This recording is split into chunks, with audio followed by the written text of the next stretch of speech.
noches. Hoy vamos a dedicar el programa al análisis del polémico proyecto de ley que crea las llamadas Zonas de Interés de Desarrollo Rural y Económico, ZIDRES, una iniciativa que el gobierno presentó hace unas semanas y que ha recibido el rechazo de sectores políticos y sociales y de la prestigiosa ONG internacional Oxfam. Ellos consideran que ese proyecto está hecho a la medida de empresarios que en forma ilegal o mediante argucias jurídicas se hicieron a grandes extensiones de tierras baldías que originalmente habían sido adjudicadas a colonos y campesinos en el marco de la reforma agraria. Y aunque el término baldío no aparece en el texto del proyecto, sin duda este proyecto tiene que ver con esas tierras. En otras palabras, el objetivo es modificar el régimen de baldíos eliminando las restricciones que establece la ley 160 de 1994. Voy a ponerlos un poco en antecedentes para poder tener el contexto de la discusión que vamos a llevar a cabo. Este proyecto recuerda uno similar que fue presentado en noviembre de 2011 por el entonces ministro de Agricultura Rubén Darío Lizarralde, que debió retirarlo a solo 48 horas de haberlo presentado por orden presidencial, pues la oleada de críticas era que el proyecto buscaba legalizar situaciones ilegales. Estaba aún fresco el escándalo por la concentración de baldíos que meses antes habían destapado, entre otros, los congresistas del Polo Jorge Enrique Robledo y Wilson Arias, que mostraban cómo, mediante la creación de sociedades ficticias, grandes empresas habían concentrado tierras baldías que por ley solo podían adjudicarse a colonos o campesinos titulares de unidades agrícolas familiares. El escándalo, si ustedes bien recuerdan, puso en la picota a varias empresas, entre ellas a Riopaglia Castilla, a Mónica Semillas, Corficolombia, la multinacional Cargill y Polygrow, y además obligó a renunciar al entonces embajador en los Estados Unidos, Carlos Urrutia, cuya firma de abogados había asesorado a una de esas empresas, y también llevó entonces al entonces ministro de Agricultura, Francisco Estupiñán, a decir y a reconocer que había cosas, esas adquisiciones habían sido poco jurídicas, mejor dicho, un chicharrón, fueron las palabras del ministro, al que había que buscarle una solución pronta. Las adjudicaciones de baldíos se suspendieron entonces, la Fiscalía abrió investigaciones y los resultados de poco o nada sabemos. Pero el debate vuelve hoy al primer plano y pone de manifiesto serias contradicciones del gobierno Santos, que por un lado tiene la ley de víctimas y de restitución de tierras y un acuerdo parcial sobre desarrollo agrario integral firmado en la mesa de negociaciones de La Habana, y por otro lado impulsa una ley que muchos consideran que legaliza la apropiación y acumulación indebida de tierras. Muchas son las preguntas alrededor de este polémico proyecto y de, en general, de qué está pasando y qué va a pasar con el agro. ¿Cómo resolver el chicharrón de los baldíos?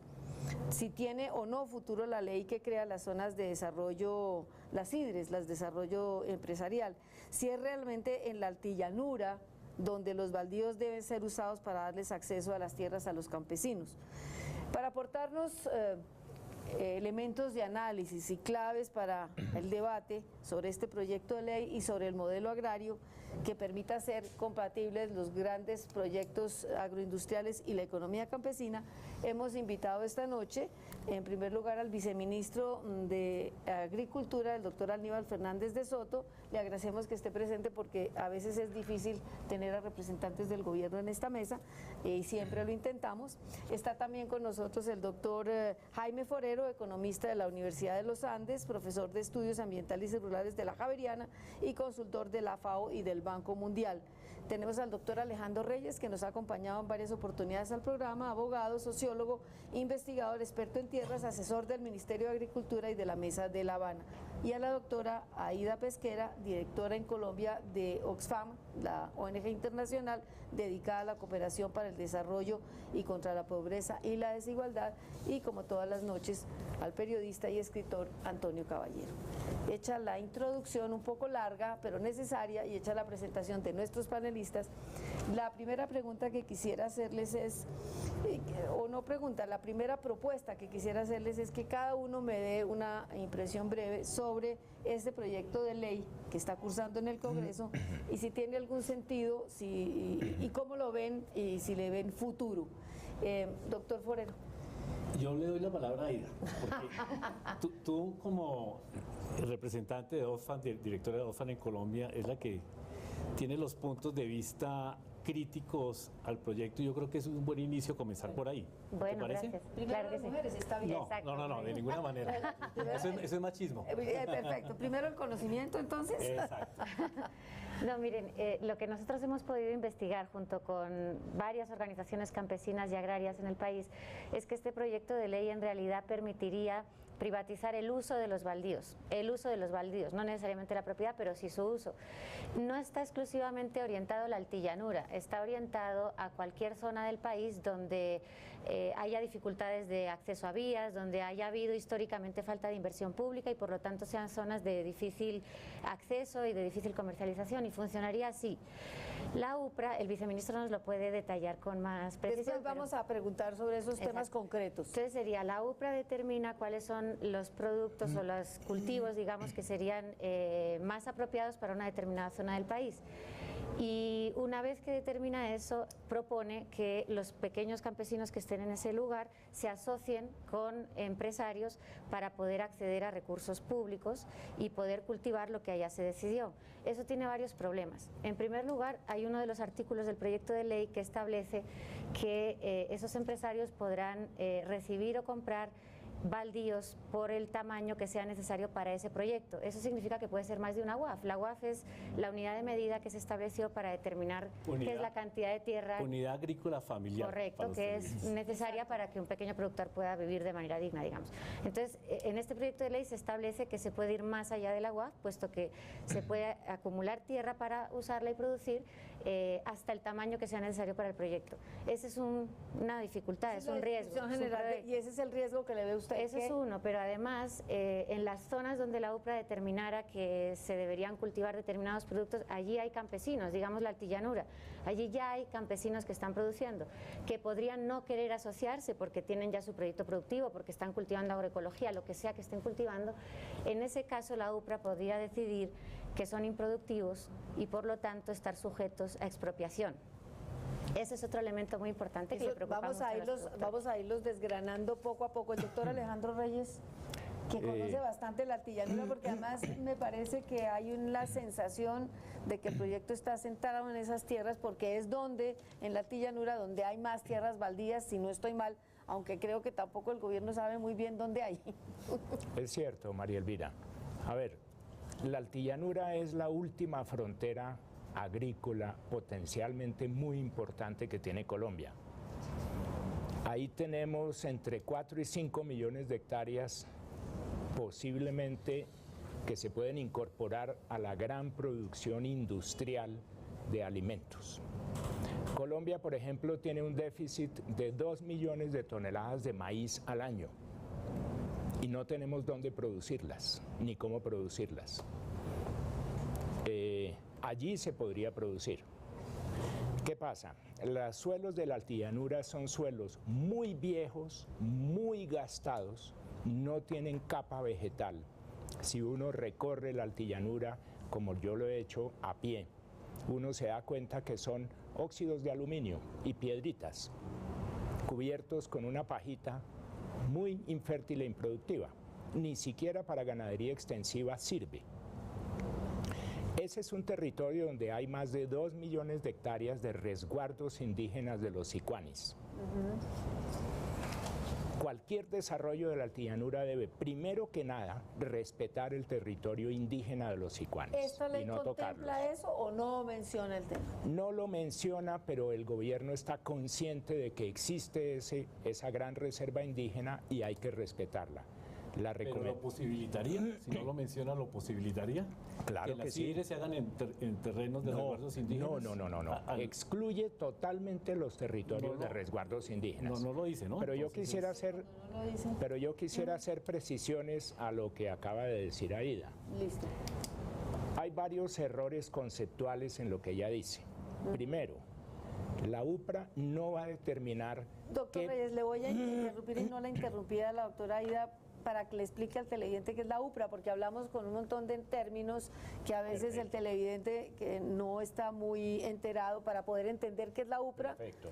La UPRA es una dependencia del Ministerio de Agricultura que fue creada en el 2011, sí, al comienzo del gobierno Santos, con el objeto de que estudiara los distintos tipos de territorios que hay en Colombia y dispusiera cuál es el uso más adecuado de los territorios.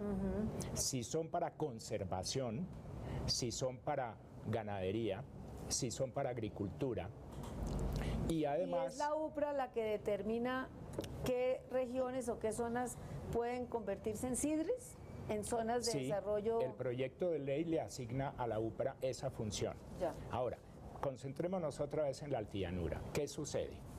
La Ley General de Baldíos, que rige actualmente, que es la 160 del 94, dice que los baldíos son para adjudicación a campesinos. Perfecto, hasta ahí no hay ningún problema. El problema comienza cuando uno va a mirar los territorios. Es mucho mejor asignarle 5 hectáreas de buenos suelos en el Magdalena Medio o en el Sinú o en el río Cesar a una familia campesina para que produzca sus ingresos. Pero el error lógico de la ley de baldíos de la 160, y lo he discutido con José Antonio Campo, que fue el autor intelectual de esa ley, el error lógico es pensar que si la tierra es improductiva, eso se arregla aumentando el área que puede adjudicarse al campesino. Si a mí me dan 1 hectárea en la altillanura, me cuesta 10 millones de pesos crear suelo orgánico para poder cultivar encima. Y demoro 4 o 5 años. necesito 10.000. Demoro 4 o 5 años en crear esa capa vegetal de 10 o 20 centímetros para poder cultivar encima. Si yo soy un campesino sin recursos, voy a necesitar auxilio del Estado para financiar esa habilitación del suelo. Y el error lógico de la ley fue decir, si la tierra es muy mala, démosle más tierra. Entonces, si yo soy un campesino pobre y me dicen, el Estado me dice, señor campesino, tome 1.725 hectáreas en la altillanura para que usted viva de eso y alimente a su familia, me meten en un lío imposible de solucionar. ¿Qué puedo hacer yo si soy campesino y no tengo cómo habilitar 1 hectárea, mucho menos 1.700? Me cuesta 8 o 10 mil millones de pesos habilitar 1.700 hectáreas. Entonces, la altillanura por sus condiciones naturales tiene que ser desarrollada por el gran capital privado, con inversión privada, a completo riesgo del capital privado. Yo tengo una discrepancia con el proyecto muy seria. El proyecto injertó, primero, muy bien que hubiera eliminado la restricción de la UAF para permitir economías de escala en el altillanura, muy bien. Demagogia y muy mal que hubiera creado un injerto de obligar al empresario a asociarse con campesinos o obligar a los campesinos a asociarse con empresarios, porque esa puede ser la asociación del zorro y las gallinas, como la llama Darío Fajardo. Sí. Es absurdo meterse en eso. Sí, yo quiero hacer 2 precisiones que me parecen claves. La primera es que no es el segundo intento de legalizar este lío de las UAF, de darle una base jurídica a la apropiación de baldíos en la altillanura y en otras partes. Está también en cuestión otras zonas muy importantes como en el sur de Bolívar y lo que hizo, por ejemplo, Argos comprando unidades agrícolas familiares en una forma legalmente discutible. Yo diría que ilegal, para ser más preciso. Entonces, ¿usted estaría de acuerdo con los que dicen que este proyecto lo que pretende es no me dejaste terminar la frase. No es el primer intento. Sí, el primer intento se hizo con la ley del plan de Santos. Sí. En la ley del plan de Santos se metió un artículo que fue tumbado por la Corte Constitucional para legalizar esa apropiación que hasta el momento, de acuerdo con la ley de 194, la ley 60 de 1994, era ilegal. Entonces, con la ley del plan se trata de legalizar. Ahora, con este nuevo proyecto de ley también se trata de darle una base jurídica a la apropiación de baldíos de más de una UAF que está expresamente prohibida en la ley y apropiación que efectivamente hicieron algunos empresarios, entre otros empresarios como los que estudió Oxfam. Lo segundo es que, no, Alejandro, la altillanura no es el último reducto de la frontera agrícola colombiana. Precisamente nuestro grave problema es que la frontera agrícola colombiana está monopolizada improductivamente. Nosotros tenemos por lo menos 20, 25 millones de hectáreas al interior, entre los valles andinos, en las cordilleras, en la costa caribe, en el Ariari. Eso es un sofisma. No es que allá es lo último que nos queda, no. Lo que pasa es que por el acaparamiento improductivo de la tierra, fundamentalmente basado en el latifundio extensivo ganadero, no dejamos movilizar la tierra productivamente. Entonces los empresarios desesperadamente se van para allá. Estoy de acuerdo. Porque es que tú no puedes comprar una hectárea en 300 millones de pesos en el Valle del Cauca para producir caña o sorgo, alguna cosa de esas. No es viable. Es un absurdo. Eso es una cosa. Y lo otro que tú dices es que solamente asociándose los pequeños productores pueden ser viables en la altillanura. Porque, o que solamente, o no, lo que tú dices es que solamente el gran capital es capaz de hacer desarrollos productivos viables. ¿Usted cree Ahora que sí estamos de acuerdo. En la altillanura. No, yo no creo. Nosotros hemos hecho investigaciones con productores familiares de la altillanura. Acabamos de hacer una. Hicimos 10 estudios de caso a profundidad, donde hacemos una evaluación ecológica y económica de cómo están produciendo gente que llegó hace apenas unos 7 años, construyó un nuevo ecosistema en una cantidad de plantas, de árboles, etcétera, y montó unos sistemas de producción ellos mismos con su propio esfuerzo. Listo, entonces, digamos, usted Y en eso... termino, y altísimamente exitosos, desde el punto de vista ecológico y desde el punto de vista O sea, que en económico. lugar de, como dice el doctor, que esto es una parte demagógica y ahora le vamos a dar la voz al viceministro que toca defender aquí bastante, es posible más bien buscar la asociación de pequeños y no la del zorro con las uvas, con las gallinas. Sí. Que porque acaba el pequeño propietario o el pequeño campesino endeudado hasta el coco y acaba teniendo que vender después de los 2 años que permite la ley para seguir que el otro acumule tierras. O sea que usted cree que se puede buscar en esa altillanura también la asociación de pequeños propietarios y campesinos que sea tan productiva y tan rentable como para los grandes empresarios. Yo creo que no hay que imponerle la asociación a porque nadie, sí, hay correcto. que dejarlos producir. Y esta gente... Más bien es que crearles condiciones. En estos casos que yo he visto, que hemos analizado y estudiado, no están asociados, formalmente no están asociados, intercambian entre ellos. Ya. Tiene una cantidad de intercambios de tecnologías, de conocimiento, de formas de producir y crean el mercado ellos mismos, no entran en alianzas productivas, Listo. doctor Entonces, Fernández. a ver, doctor Aníbal Fernández, ¿cuál es el propósito del gobierno? Porque se disfraza con que es para no digamos, que es una cosa para distribuir más tierra, para darle tierra a los campesinos, etcétera, etcétera, pero lo que todo el mundo está diciendo, o lo que la gran opinión de los críticos, es que se está tratando de legalizar un poco de propiedad adquirida en forma fraudulenta o en forma ilegal, o por la fuerza, o con argucias jurídicas.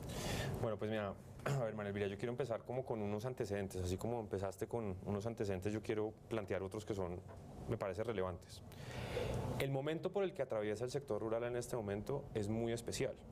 Estamos repensando la institucionalidad, repensando las políticas, y eso se ve no solamente con cosas muy concretas, la reestructuración del Ministerio de Agricultura, creando un viceministerio de Desarrollo Rural que busca darle una visión mucho más amplia al sector, es decir, no solamente agropecuario, sino todo lo que conlleva, dijéramos, bienes públicos, ordenamiento social de la propiedad rural, etc.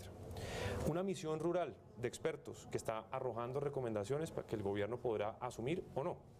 Un censo nacional agropecuario que no se hacía hace 45 años, con lo cual estábamos tomando decisiones de política con información claramente desactualizada.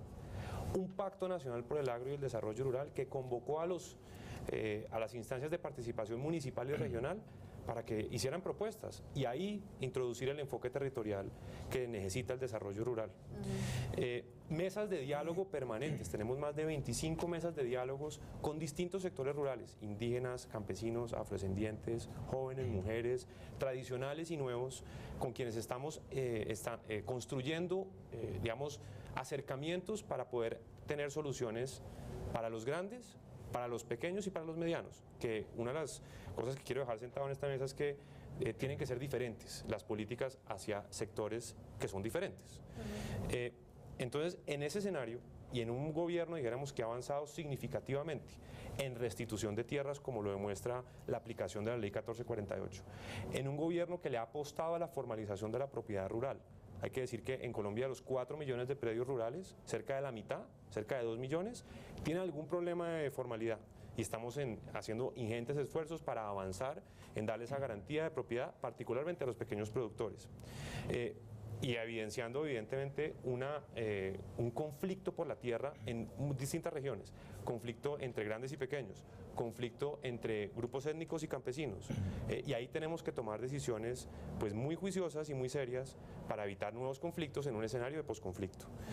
Y en ese marco, este es el tipo de cosas que están pasando y que vienen, digamos, construyéndose desde el gobierno pasado, desde el periodo pasado del presidente Santos.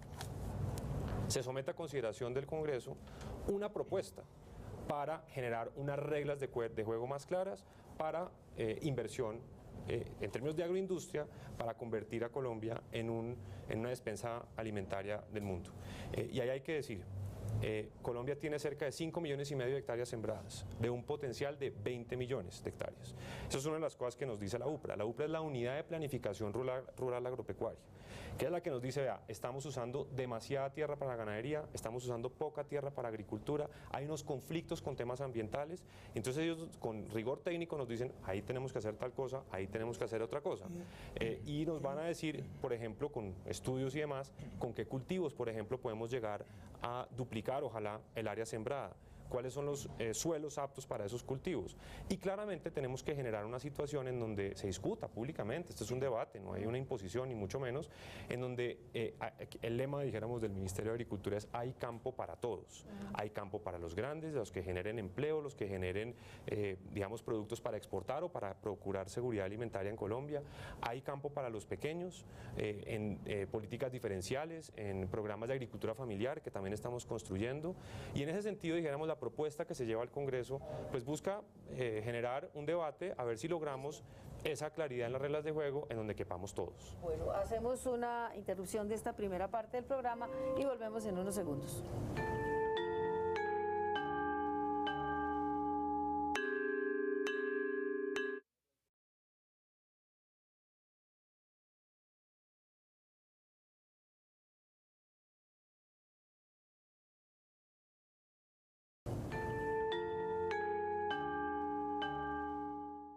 Habla el viceministro de convertir a Colombia en una despensa alimentaria para el mundo, y eso lo he oído decir bastantes veces en los últimos años.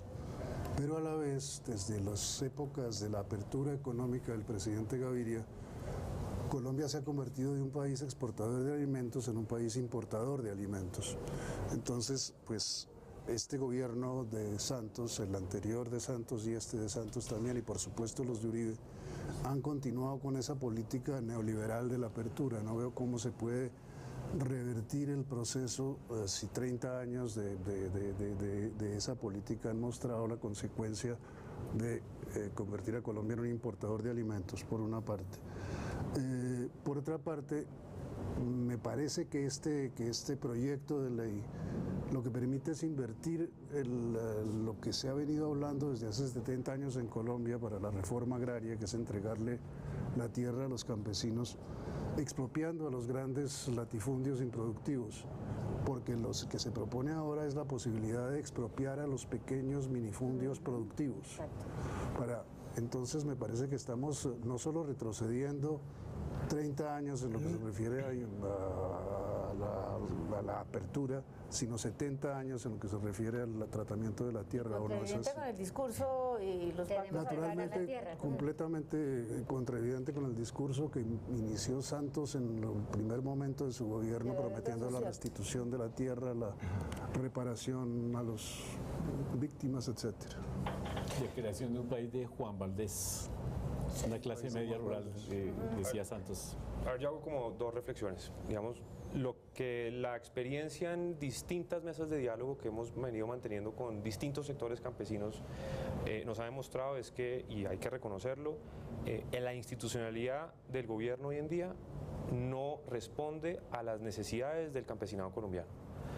Y hay que ver, por ejemplo, cómo sufren los pequeños productores con las convocatorias del ministerio. Nadie sabe cómo presentar proyectos, nadie puede acceder a los instrumentos de política del gobierno, los instrumentos crediticios.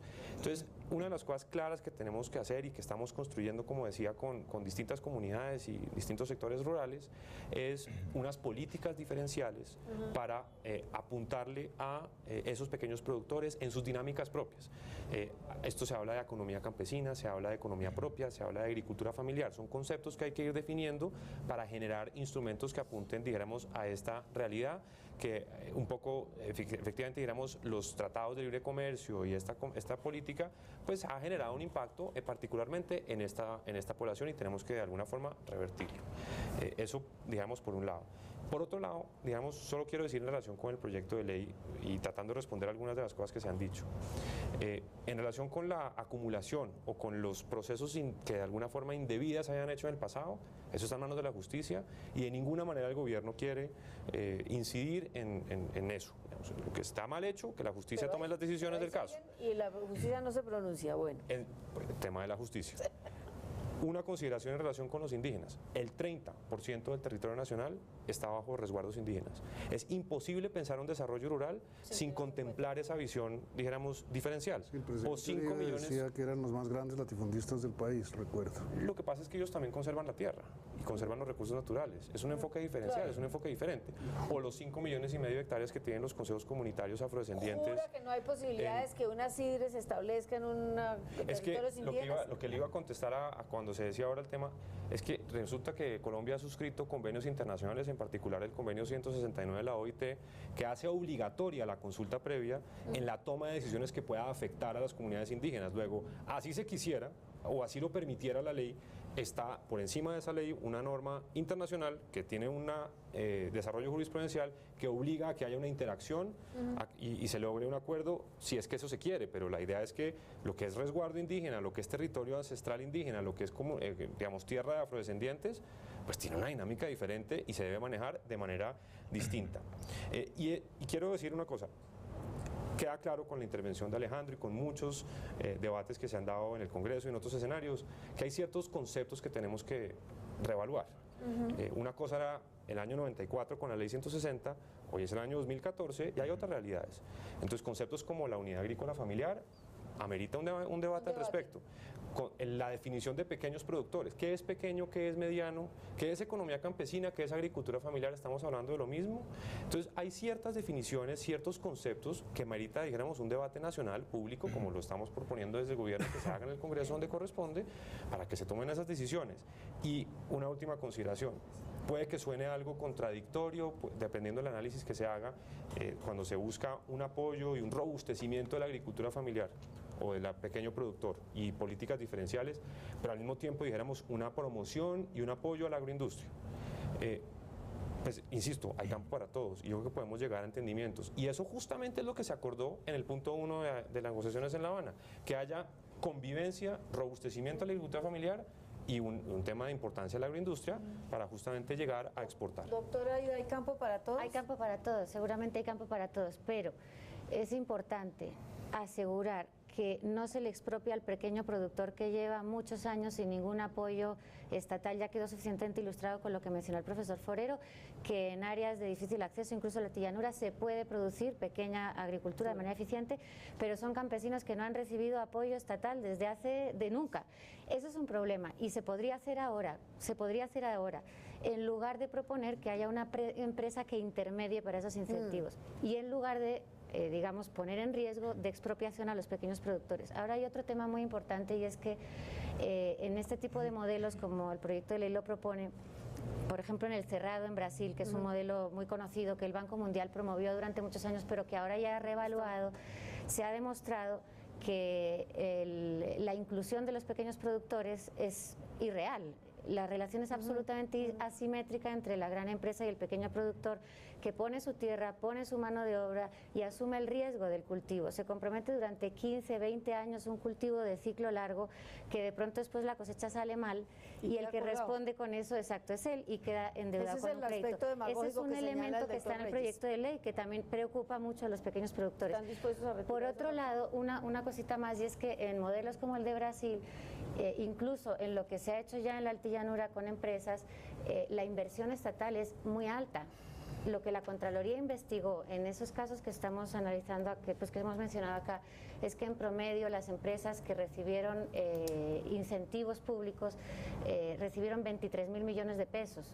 Entonces Oxfam está diciendo, no es que la empresa vaya a invertir todo lo que se requiere para desarrollarse a la altillanura hacia otra región, es que de todas maneras el Estado está invirtiendo.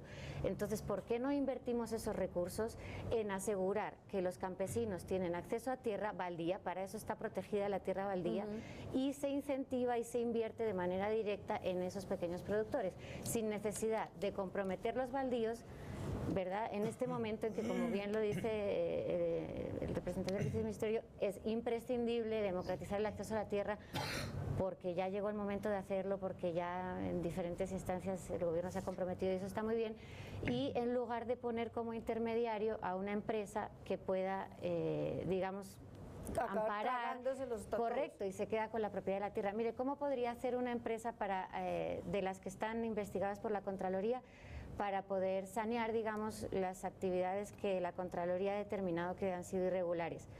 Como se constituyeron varias SAS, sociedades irreales, digamos, esas SAS se pueden asociar entre sí, presentar un proyecto al Ministerio de Agricultura y constituir un proyecto productivo donde los socios son las pequeñas SAS. ¿Por qué? Porque en el proyecto de ley ya se deja de mencionar la palabra campesino, como fue en la primera versión, aparecía explícitamente campesino, y ahorita se menciona trabajador agrario. La definición que se establece en el proyecto de ley como trabajador agrario es tan amplia que caben las SAS. Entonces, esas SAS se asocian, constituyen un proyecto, lo presentan a la UPRA, y si quieren recibir incentivos solo tienen que buscar un mediano productor, es la condición que establece el proyecto de ley, para poder acceder a los incentivos. No hay error conceptual en el tema de la UPRA, como mencionó Alejandro.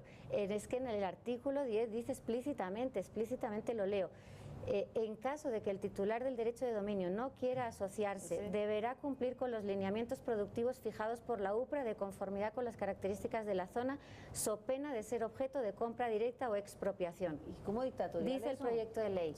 Eso es un asunto de gran preocupación. Esas alianzas productivas que tú mencionas se están dando en la práctica en la altillanura, y se están dando en la práctica bajo la forma de arrendamiento. Nosotros hicimos el estudio y más o menos, o casi que exactamente, a un pequeño productor le pagan 10.000 pesos mes por hectárea. Y ellos, trabajando su propia tierra, en el mismo estudio que hicimos, sacan entre 100.000 y 160.000 pesos netos. Entonces es una asociación. Sí, ahora, se parte del paradigma de las alianzas y de la asociación. Y eso desconoce un hecho, la realidad. Una realidad muy notable.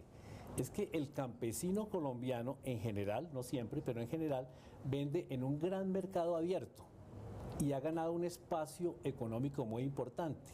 El 50% de nuestra producción agrícola y cerca del 80% de los alimentos de consumo directo tipo papa, hortalizas, etcétera, etcétera, circulan por ese gran mercado abierto. Y siempre se ha pensado que no, que eso es incorrecto, que hay que meterlos en alianzas. Y llevamos 12 años de trabajo en alianzas, que es la política líder del ministerio en materia de producción y comercialización, y tenemos apenas 50.000 productores enganchados en esto. Es ridículo frente a 2 millones de productores colombianos. ¿Por qué? Porque el mercado funciona de otra manera. Y entonces la idea de meterlos a la fuerza en alianzas como única condición para su posibilidad de producir en la altillanura, estamos muy de acuerdo contigo, Alejandro, eso es una idea completamente descabellada. A mí me abre interrogantes por qué tanta interés en meterse en la altillanura y en los proyectos agroindustriales y tan poca mención al reordenamiento y a metérsele al latifundio improductivo donde hay vacas pastando y donde se pudiera estar produciendo alimentos. Ahí sí quisiera yo intervenir, Dele. María Elvira. Dele. Yo creo que Jaime Forero está en lo cierto absolutamente en diagnosticar que el gran problema de baldíos en Colombia ha sido la apropiación indebida de los baldíos en las mejores tierras de expansión de la frontera del país en los últimos 60, 80 años. Digamos, las tierras del Sinú, de Córdoba, las tierras de La Mojana, las tierras del Magdalena Medio, el Valle del Cesar, la zona bananera del Magdalena, el piedemonte de la Cordillera Oriental, e incluso tierras del Valle del Cauca y del mismo Cauca. Ese tipo de territorios cercanos al mercado, con infraestructura, cercanos a la malla urbana, desde el finales del siglo XIX estaban destinados para campesinos, para ser adjudicados por el Estado para campesinos. Es la única forma en que la propiedad privada puede configurarse allí, es si las tierras salieron del poder del Estado con una adjudicación. Esa norma fundamental que nos hubiera ahorrado toneladas de violencia, de sangre, de pobreza de los campesinos, nos hubiera ahorrado toda la colonización periférica que se desdobló hacia los cultivos ilícitos, lo hubiéramos evitado si se hubieran aplicado las normas de la ley 200 del 36, si hubiera habido una reforma agraria preventiva en Colombia. Como no se hizo, buena parte de la gran propiedad extensiva ineficiente, puramente rentística, que está en el sur del Magdalena Medio, en todos esos lugares, Fue corriendo cercas. fueron expulsando a los campesinos hacia la periferia. Lo que no podemos hacer ahora, demagógicamente, es decir, la última periferia que nos queda, que yo sí estoy seguro que es la última periferia donde hay grandes extensiones de baldíos, absolutamente baldíos, es decir, que no han sido titulados con trampas a favor de nadie, sino que son baldíos, aunque ya mucho se ha adjudicado también en el Bichada, muchísimo. Pero lo último que nos queda es una tierra donde los campesinos solo pueden progresar trabajando las vegas de los ríos, pero no el plano de la altillanura. No las sabanas. No las sabanas. Alejandro, Solo el las estudio que yo te vegas. menciono fue en la Eso sí. altillanura, allá en esos suelos súper pobres, ácidos, llenos de, con aluminio, todos esos suelos que tú describes al lado de Facenda. Sí, sí, sí. ¿Correcto? Sí, yo conozco Facenda y conozco bien Puerto Por Gaitán. eso, y ahí fue Viví donde ahí. estudiamos los campesinos. Pero no me contestan la pregunta de ¿por qué no meterle el muelle? No, Muela mira. los latifundios. Yo quiero rematar con dos equívocos que están circulando en esta discusión. A ver. Primero, el equívoco de que el proyecto de creación de las IDRIS es para arreglar una ilegalidad que cometieron Cargill y unos grandes inversionistas en la altillanura. No, no tiene nada que ver. Es fijar reglas hacia el futuro. Lo que acumularon indebidamente violando la ley 160 tiene una solución judicial, y es que el Estado o la Procuraduría pueden demandar ante los jueces la nulidad de esas compras. ¿Y cuál es la conclusión que prevé la ley? Nada. Es una conclusión que no tiene destino práctico ninguno, que deben reversarse esas operaciones. Entonces el adjudicatario de 1.060 hectáreas que se la vendió a Cargill puede decirle a Cargill: señor Cargill, tome su dinero en devolución y devuélvame la tierra. Sí, ¿Qué el hace? problema es que el proyecto de ley lo que permitiría con sería eso? seguir, eso es correcto, yo estoy de acuerdo con usted, Para y nada. eso es la justicia lo que lo tiene que determinar. Lo que hace el proyecto de ley es permitir que esas prácticas que según la ley actual son irregulares sean legales. Entonces se compromete la cantidad de baldíos que se puede acumular. Ese es el problema. No tanto que se pueda sanearlo, porque además ninguna ley es retroactiva. Eso no funciona así. Pero esa práctica que la ley 160 la evita para tratar de proteger el activo de los pequeños Es productores. remover ese obstáculo. Eso, exacto, se remueve ese obstáculo y se permite que eso se siga extendiendo. En lugar de organizar los baldíos, entregárselos a los pequeños productores de una vez, junto con incentivos. Doctor Fernández de Soto, a ver. Se habla mucho, cada vez que se habla de la redistribución de la tierra, de que se empiece por redistribuir la tierra mala vida, no únicamente mediante argucias jurídicas por Cargill y Río Paila, etcétera, sino toda la Despojada por la contrarreforma agraria que se ha hecho en los últimos 30 o 40 años, más, desde que empezó la violencia liberal conservadora, la mayor parte de la tierra en Colombia ha sido apropiada forzosamente. Bueno, y acaban de revelar las 900.000 hectáreas de las FARC. Sí. Que no son las únicas, ¿no? No, Las de acuerdo. 900.000 hectáreas de Sí. las FARC más otros cuantos millones de hectáreas que han cambiado de manos Por la fuerza, ilegalmente y por la fuerza. Entonces, Antonio está apuntando en la dirección correcta. Yo creo que el gobierno lo que debería hacer es equilibrar políticamente todo el problema de baldíos, destinando los de la altillanura para desarrollos del gran capital, y estoy de acuerdo con Aida en que debe ser a costa de ellos, Sí. no subsidiado por el Estado. Pero usted hay que subsidiar a y los que los pequeños. riesgos no se desplacen al pequeño campesino Claro, asociado, claro. sino que el empresario asuma tanto el riesgo como el costo. Pero permíteme una anotación, lo no, que se ha hecho pero hasta ahora en un segundo. desarrollo agrícola en la altillanura es altísimamente subsidiado, Sí, y tú lo sabes. y eso está mal. A mí me parece mal subsidiar al gran capital. A ver. Me parece bien subsidiar al pequeño campesino. Correcto. Ahora, segundo, podía equilibrarse el problema haciendo una vigorosa política de recuperación de baldíos ilegalmente apropiados en los sitios que sí toca, Donde está cerca de los donde mercados, hay donde bienes y productividad de los servicios. suelos, donde hay buenos suelos, donde hay irrigación, donde hay vías, donde Listo. está a 1 o 2 horas de una ciudad capital, donde está el mercado listo. ¿Para qué sembrar campesinos en el fin del país, Sí. donde están a 1.500 kilómetros de la ciudad más cercana? ¿Cómo así? Listo. Eso es absurdo. El doctor Fernández Soto quiere hablar, pero me dicen que hagamos una breve interrupción. Tiene la palabra cuando Ok. volvamos.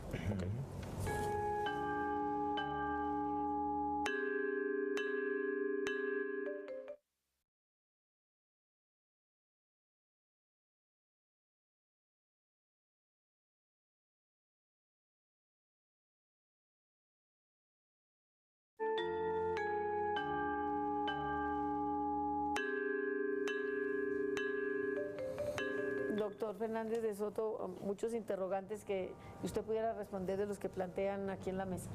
Bueno, sí, yo he tratado aquí de anotar varias cosas, A ver. voy a tratar de ordenarlas rápidamente. Listo. En relación con lo que decía Antonio de redistribución de la tierra, en eso estamos, por supuesto. Y el superintendente notariado, por ejemplo, esta semana en el Congreso advirtió, junto con el ministro de Agricultura, que no son 1, 5, 10 casos los que, dijéramos, de acumulación indebida hay, son 16.000. Entonces, tenemos que empezar por ese tema. Y no son de grandes solamente, son de medianos y pequeños. O sea, hay todo tipo, dijéramos, de casos que hay que revisar con mucho juicio.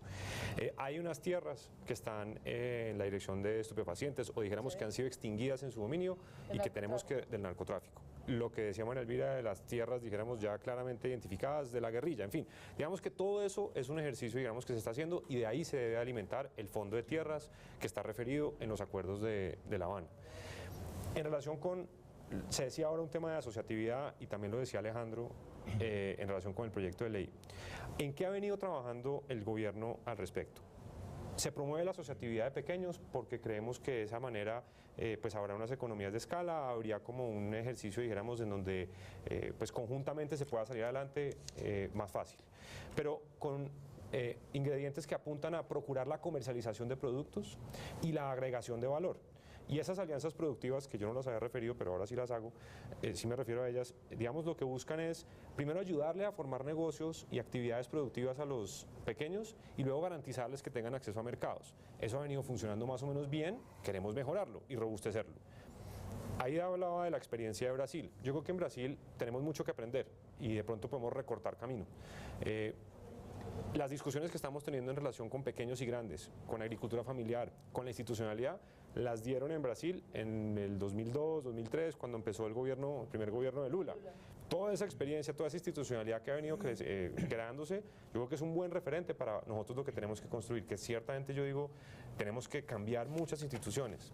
En relación con lo que decía, con lo que mencionábamos de redistribución de la tierra, tenemos que empezar por cambiar las instituciones. Claramente el INCODER no está funcionando como debería y ahí hay que repensar esa institución y se ha pensado en el marco de la misión rural dividirlo por lo menos en dos. Tener una autoridad de tierras que se encargue de todo esto que estamos hablando y una entidad, un fondo, un instituto que se encargue de promover desarrollo rural con adecuación de tierras, con inversiones en proyectos productivos y demás. En relación con el tema de los subsidios, nosotros estamos convencidos que los subsidios que agreguen valor son válidos. Los subsidios que sean de verdad necesarios son válidos, pero los que no apunten, dijéramos, a esa agregación de valor, hombre, gastemos esos recursos públicos hacia inversión en bienes públicos, hacia carreteras, hacia educación, hacia vivienda, hacia salud. Y en ese sentido dijéramos... Subsidios, pero ¿en dónde y para quiénes? Porque justamente siempre en Colombia tradicionalmente, y eso sigue siendo así, los subsidios se le dan a quienes ya tienen. Es cuando se abre... Si los Lara abren una finca en el fondo, lo que fue la Arandia en su momento, se contribuye a que los Lara puedan ponerla a producir. Sí, yo estoy totalmente de acuerdo, Antonio, y una de las cosas que yo llevo un poco más de un año en el Ministerio de Agricultura, después de venir del Ministerio... paro nacional, a mí me tocó el paro, a mí me tocó el paro como viceministro del Interior, entonces también me tocó ese... tal paro nacional le tocó no, digamos que por lo menos allá aprendí que es un tema de verdad con un enfoque de derechos, por eso aquí lo que estamos hablando de los derechos de los pequeños campesinos y de los, digamos, que están afectados por distintas situaciones. Pero entonces, una de las cosas que más me ha sorprendido es que gremios, grandes, pequeños, campesinos, a lo que van al Ministerio de Agricultura o a sus instituciones es a pedir plata, a pedir subsidios, que soporten, dijéramos, actividades, la mayoría poco productivas o poco sostenibles. Entonces, ahí lo que estamos planteando nosotros como gobierno es, oiga, venga, los recursos del Estado, invirtámoslos en donde generemos un impacto, en donde podamos ayudar a superar la pobreza. Hay que decir, los 12 millones de pobladores rurales son 3 veces más pobres que los ciudadanos urbanos. Tenemos que invertir ciertamente en esas vías, en ese acceso a la salud, en esa educación para lo rural, en esa vivienda rural, y ahí generar unas mejores condiciones de vida a los pobladores rurales para pensar, dijéramos, en ese bienestar que les queremos generar. Y de pronto en algunos sectores es necesario pensar en subsidios que agreguen valor, que generen, dijéramos, una situación de sostenibilidad para ciertos productos, pero dijéramos, hay que estudiar eso muy bien. Entonces, todos estos planteamientos que se están haciendo, toda esta discusión, y perdón, vuelvo a lo que decía al principio del programa, hace parte de lo que está arrojando la misión rural, de lo que nos va a decir el censo agropecuario, de cómo hacemos el alistamiento para poner en marcha lo que está consignado en el punto 1 de los diálogos de La Habana, que lo que nos ha dicho el presidente es, independientemente de la suerte del resto de la agenda, eso hay que hacerlo. Pero, entonces, lo que estamos construyendo es una política integral de desarrollo rural, algo comprensivo que recoja todo esto. Mencionando las organizaciones del paro, a mí me parece que la relevancia de este proyecto de ley, para no salirnos de este, es tal y afecta tanto, de manera tan profunda a los pobladores rurales, que este proyecto de ley debe pasar por consulta, debería pasar por consulta. Las organizaciones del paro, varias y otras, e incluso las organizaciones que participaron en el paro, otras que no participaron en el paro, las Dignidades, la Cumbre Agraria, otras organizaciones, incluso latifundistas y medianos tenedores de tierra de la Altillanura, que acudieron a audiencia pública en el Senado la semana pasada, unánimemente están diciendo que este proyecto de ley no ayuda con lo que usted está diciendo. Propietarios dicen, no, nunca llegó el Estado y ahora sí quieren venir a expropiarnos. Pero yo les pregunto a ustedes, en general aquí la política agraria ha sido espasmódica, ha sido, digamos, no hay una política integral de largo aliento, y en general los interlocutores han sido los gremios que representan a los grandes propietarios. Todo este tal paro nacional y todos estos nuevos movimientos de las Dignidades, hay organizaciones y hay estructuras de interlocución, se han formado a raíz de esto y a raíz de todo el proceso de La Habana, es decir, hay una mayor conciencia de la necesidad de realmente invertir y buscar cerrar la brecha con el campo, doctor Forero. Usted que conoce eso, doctor Reyes. Doctor Forero. Yo sé, pero es que no quería como que... Sobre eso quiero decir algo, cuando me toque. Lo que descubren los campesinos de tierra fría y clima medio, los cebolleros, los paperos, los cañicultores, etcétera, es que aquí todo el mundo tiene subsidio menos ellos. Entre otros, sus 500.000 compañeros campesinos cafeteros, que son los que más tienen subsidios. La mayor parte de los subsidios van hacia ellos. Pero los palmeros, los grandes palmeros, los maiceros, los azucareros, los floricultores, todos han tenido subsidios, más aún. Al contrario, lo que se dice no es que estemos en un estado neoliberal, es todo lo contrario. Tenemos un estado, una agricultura estructuralmente protegida y subsidiada. ¿Pero no es así en todos los países del mundo? Es así en todos los países del mundo. Es decir, ni Europa, ni Estados Unidos, ni Japón tienen una agricultura neoliberal, es decir, que se deje funcionar el mercado. Ahora, vamos a ver qué pasa con los TLCs. porque está programado entonces desmontar eso. Pero hay formas de compensar, que es lo que se ha venido haciendo con políticas como las del AIS, con el anterior presidente Uribe y ahora con el DRE, para compensar a los agricultores de su mala situación frente a las oscilaciones de los precios Jaime, de los alimentos en el mercado mundial. Para darte más aún la razón, el contraste, y de lo que estaba hablando Aníbal, el contraste es estas dos cifras que nos las dijo una vez la misión del BID que se reunió con la misión rural. En Colombia, el 90% del presupuesto para el sector rural se va en subsidios y el 10% para bienes públicos como educación, vías, tecnología. Y los subsidios más grandes no pasan por presupuesto. No he terminado mi frase. No he terminado mi frase. Si me interrumpes, no podemos hablar. Mira, el 90% en Colombia subsidios, gracias, y el 10% bienes públicos. En los Estados Unidos la cifra es inversa. Es lo que uno no creería, pero en Estados Unidos el 90% del presupuesto rural es para bienes públicos, infraestructura, riego, etcétera, y 10% para subsidios. En Colombia tenemos invertido el problema. Entonces lo que dice Aníbal, tenemos que voltear esa. Completar la idea, entonces ahora sí. La mayor parte de los subsidios son implícitos, por ejemplo en biocombustibles, porque son exenciones y esos no están contabilizados así. El sector es altísimamente subsidiado, pero a mí me decepciona mucho, Alejandro, la idea de que tenemos que dejar el latifundio improductivo quieto e irnos para la altillanura. Las 25 millones de hectáreas improductivas que tenemos dentro de la frontera agrícola, hay que intervenirlas. Tú y yo trabajamos en un proyecto de ley de tierras y desarrollo rural que, entre otras cosas, creaba el mecanismo de extinción de dominio cuando no se cumple la función no solamente social, sino ambiental de la propiedad. Tierras sociales. Esto toca corto porque ya me están pasando la guillotina. ¿Están dispuestos a meterle muela al latifundio improductivo? De acuerdo con lo que dice Alejandro en relación con invertir, digamos, la proporción de bienes públicos y subsidios, hacia allá tenemos que ir.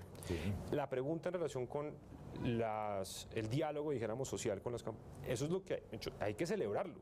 O sea, tenemos, como digo, más de 25 mesas de diálogo permanentes. Hay una interlocución permanente, directa, o sea, 3 días a la semana. Este viceministro se encarga de estar en esas mesas. Este pechito con el ministro también y demás, ¿no? Ahora, ¿qué es lo que...? Y eso se tiene que... todo eso tiene que partir por un empoderamiento de la comunidad rural, y eso es en lo que estamos.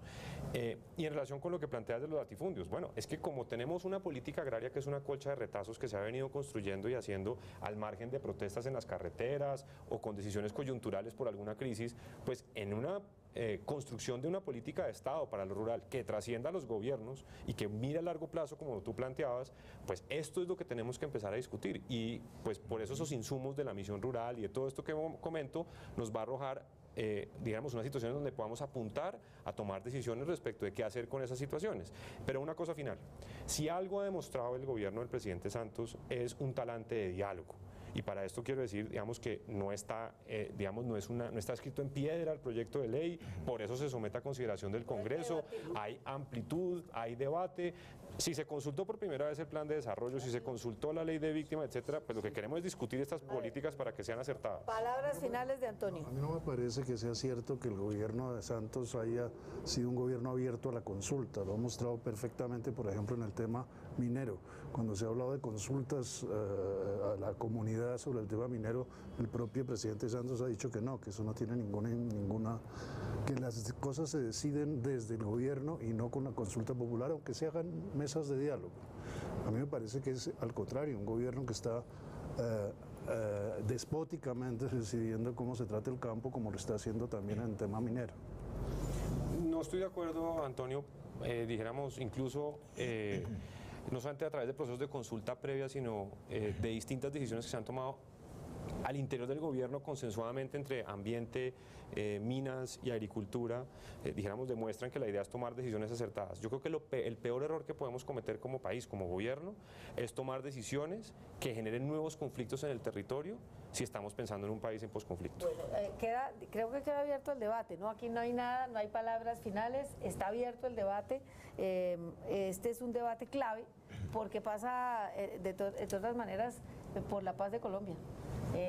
que haya paz en el campo, que haya economía campesina, que haya respeto por los derechos de los más vulnerables, pues es parte de la paz en Colombia. Buenas noches, los esperamos el próximo programa para otro debate de interés nacional.